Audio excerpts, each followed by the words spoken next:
Alors, je suis originaire de la Martinique et depuis 1970, je me trouve en France.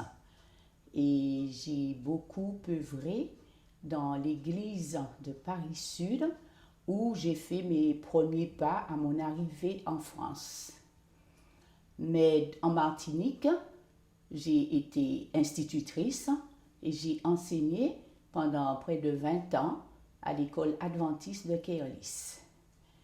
Et depuis, je me trouve en France où j'ai pu aussi exercer un peu mon métier, mais par la suite, je me suis reconvertie en plusieurs autres possibilités qui m'étaient offertes.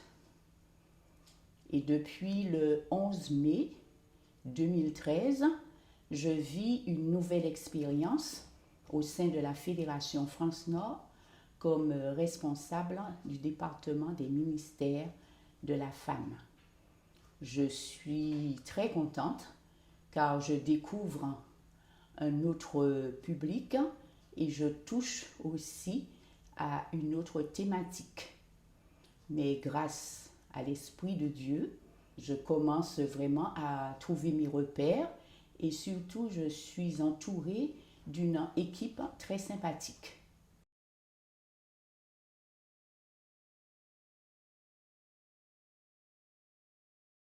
C'est cette question qui se pose partout. Et en effet, je constate que ce ministère a sa raison d'être. Car selon l'apôtre Paul, dans Corinthiens, il dit bien qu'il y a de la place pour tous dans la vigne du Maître. Car il y a diversité de dons, mais le même esprit, diversité de services, mais le même Seigneur, diversité d'opérations, mais le même Dieu qui opère tout en tous.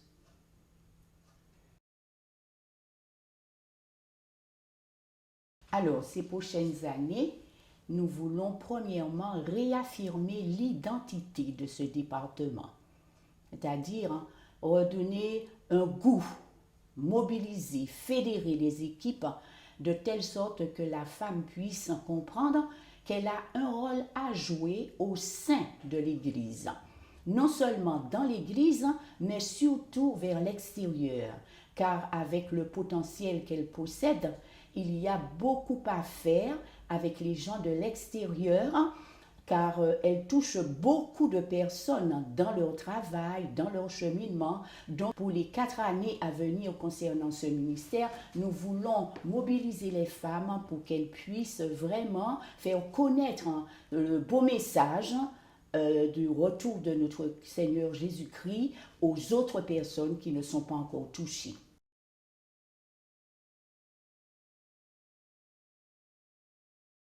Mais vous savez que dès l'origine, la femme est placée à côté de l'homme pour essayer de faire percevoir par ses atouts et elle peut à même toucher beaucoup plus de personnes, je ne dis pas par rapport à l'homme, mais dans sa sphère.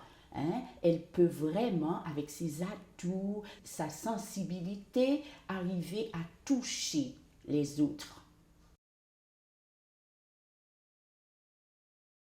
Par rapport aux hommes, nous les femmes, nous sommes vraiment nombreuses.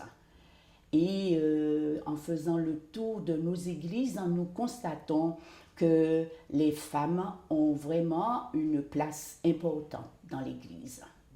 Nous avons constaté aussi que nos femmes ont beaucoup de difficultés à prendre la parole, soit par timidité ou par manque d'estime de soi.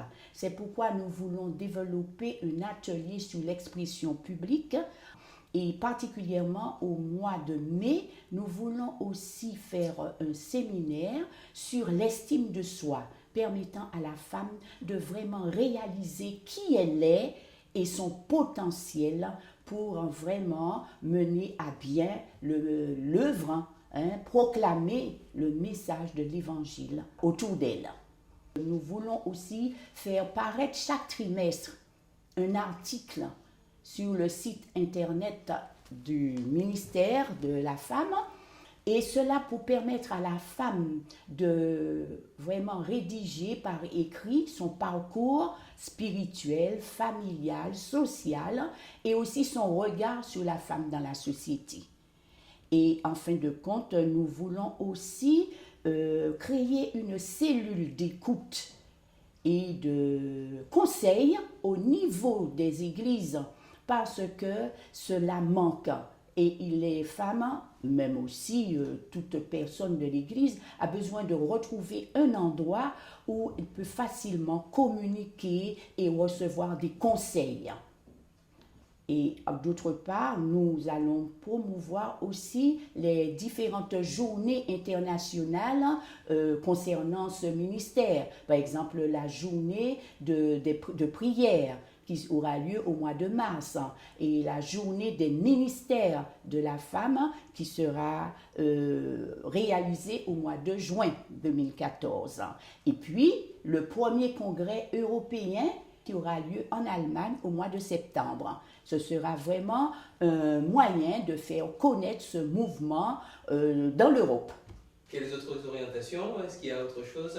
Eh bien, nous prévoyons aussi au mois de juillet un voyage au Centre adventiste de santé à Podich en Allemagne. Car moi-même, pour y avoir participé, j'ai constaté que c'était un moyen pédagogique efficace pour être sensibilisé à la réforme sanitaire. Et cela, nous en avons besoin et pour que nous puissions prendre conscience que nous devons avoir un esprit sain dans un corps sain.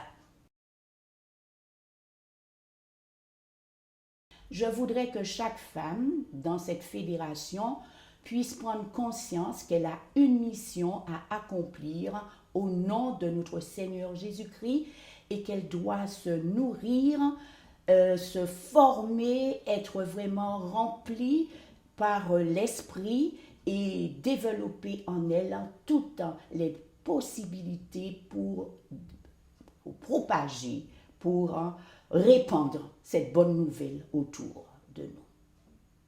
Merci beaucoup, Enid. Merci, Jitro.